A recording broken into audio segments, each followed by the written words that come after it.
আমার ফুফতো ভাইয়ের বাগান, লেবু বাগানে আজ গিয়েছিলাম। ভাইয়ের সাথে অনেক কথা হলো, ভাইয়ের কাছে জিজ্ঞেস করলাম এই 30 বছর ধরে এক রকমেরই আসে লেবু বাগান। এর যে একটা প্যাটার্ন,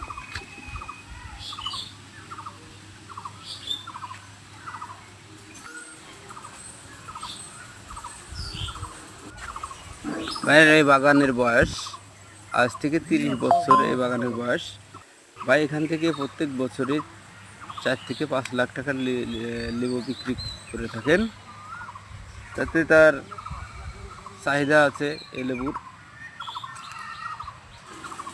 গাছ দেখলেই বিশ্বাস করা যায় না যে গাছের বয়স 30 বছর, অথচ গাছের গোড়ার দিকে তাকালেই বোঝা যায় তখন যে গাছের বয়স অনেক।